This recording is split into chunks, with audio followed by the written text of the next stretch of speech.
But నిన్నుగా అర్థం చేసుకున్న వాళ్ళు ఉన్నారా బిగ్ బాస్ లో ఎక్కువ మంది, 100%. లేకపోతే బిగ్ బాస్ హౌస్ లో ఉన్నారు, మిస్అండర్స్టాండింగ్ చేసుకొని? హౌస్ లో ఉన్నారో లేదో తెలియదు కానీ బయట ఆడియన్స్ అయితే చాలా యా, మంది ఆడియన్స్ ఉన్నారు కాబట్టి 13 వీక్స్ ఉన్నావు. సో అది నాకు హ్యాపీ. సో హౌస్ లో అక్కడ వాళ్ళకి నేను అంత అన్ని అన్ని యాంగిల్స్ కనిపించకపోవచ్చు కానీ షో చూస్తున్న వాళ్ళకి దే ఆర్ వాచింగ్ ఎవ్రీథింగ్ కాబట్టి, సో ఒక సెక్టర్ ఆఫ్ ఆడియన్స్, ఒక సెక్షన్ ఆఫ్ ఆడియన్స్ కంప్లీట్లీ నా వైపే ఉండి నాకు సపోర్ట్ చేస్తూ అట్లా ఉన్నారని నాకు బయటకు వచ్చిన తర్వాత తెలిసిన తర్వాత చాలా హ్యాపీ. ఎందుకంటే ఓకే. నాకు నేనుగా ఉండి నాకు నేనుగా ఆడిన దానికి ఒక ఫలితం వచ్చిందన్న హ్యాపీనెస్ నాకు వచ్చింది బయటకు వచ్చిన తర్వాత దానికి.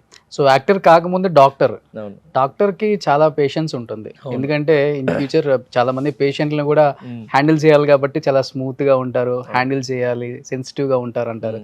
నీకేంటి గౌతమ్ అంత కోపం అసలుకి? కోపం అన్నది ఇంకా యాక్చువల్లీ ఇంతకుముందు చాలా ఉంటుండే, స్లోగా తగ్గింది. ఇక బిగ్ బాస్కి వెళ్ళిన తర్వాత ఎట్లా అంటే అది మన పేషెన్స్ లెవెల్స్ చెక్ చేసే గేమ్. అంటే ఒక్కటే ప్లేస్లో పెట్టేసి సో ఇట్స్ లైక్ అంటే ఇక అది వచ్చేస్తుంది బయటికి, మన చేతిలో లేదు చెప్పాలంటే. బయట చూసే వాళ్ళకి ఎందుకు కోపము, ఎందుకు బర్స్ట్ అవుతున్నారు అని అనిపిస్తుంది కానీ అట్లాంటి సిచ్యువేషన్లో ఉన్నప్పుడు ఇక అది వచ్చేస్తుంది. సో హీట్ ఆఫ్ ది మూమెంట్లో వచ్చేస్తుంది.